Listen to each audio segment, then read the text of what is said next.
नमस्कार मित्रांनो, आज आपण फॅक्टरायझेशन मेथडनी क्वाड्रॅटिक इक्वेशन कसं सॉल्व्ह करायचं ते बघणार आहोत. तर आपला दिलेला प्रॉब्लेम आहे x² - 15x + 54 = 0. हे क्वाड्रॅटिक इक्वेशन आहे. Solution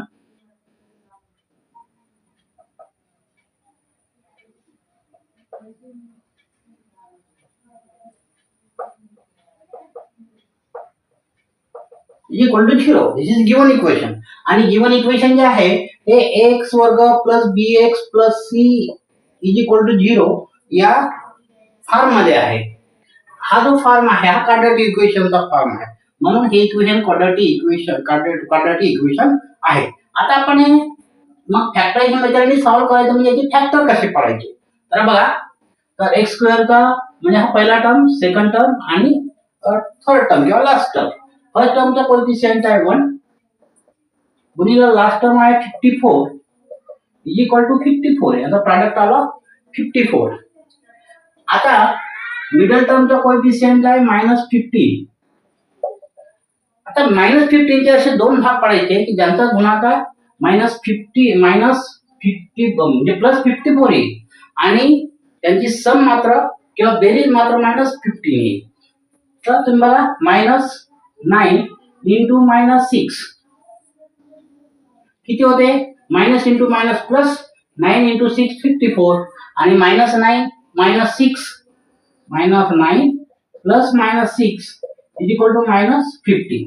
So we will write now x² - 9x - 6x + 54 = 0. आता इथे दोन टर्मच्या जोड्या पाडल्या आपण. या जोडीमध्ये x कॉमन आहे, x कॉमन काढूया. x - 9 - 6 x - 9. एक गोष्ट लक्षात ठेवायची, या ब्रॅकेट मध्ये जी संख्या आहे तीच या ब्रॅकेट मध्ये येते. तुम्ही कशी येते हे बघा. तर -6 × x -6x -6 × -9 + 54 असं आहे. चला मग आता हा ब्रॅकेट कॉमन काढूया.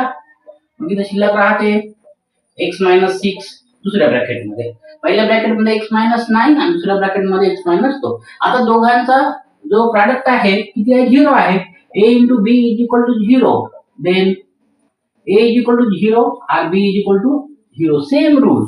so x - 9 = 0 or x - 6 = 0.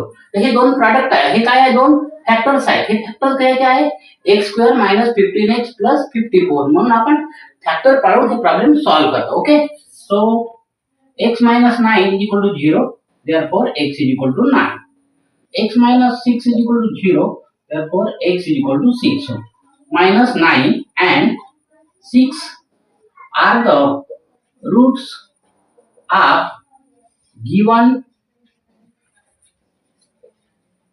quadratic equation. Okay.